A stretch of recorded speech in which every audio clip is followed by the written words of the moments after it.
টাকার ব্যাপারে মজার একটা ফ্যাক্ট শেয়ার করি। টাকা প্রতি 20 বছর পর পর 10 গুণ ভ্যালু হারায়।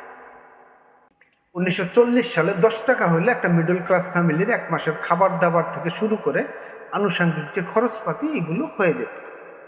1960 সালে এসে সেম ফ্যামিলির সেম কাজগুলো করার জন্য 100 টাকা দরকার। 1980 সালে এসে সেম ফ্যামিলির সেম কাজগুলো করার জন্য 1000 টাকা দরকার।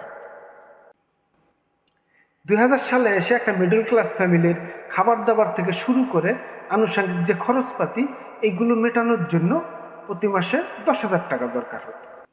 2020 সালে এসে একটা মিডল ক্লাস ফ্যামিলির সেম কাজগুলো করার জন্য 1 লাখ টাকা দরকার হয়।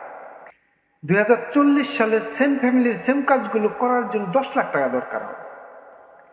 2060 সালে একটা মিডল ক্লাস ফ্যামিলির খাবার দাবার থেকে শুরু করে আনুষঙ্গিক যে খরচপাতি এইগুলো মেটানোর জন্য প্রতি মাসে 1 কোটি টাকা দরকার হবে।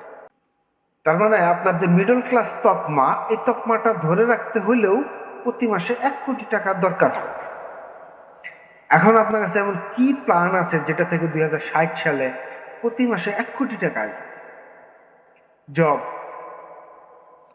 জব থেকে হয়তো কিছু মানুষের 1 কোটি টাকা আসবে, কিন্তু ম্যাক্সিমাম মানুষের আসবে না।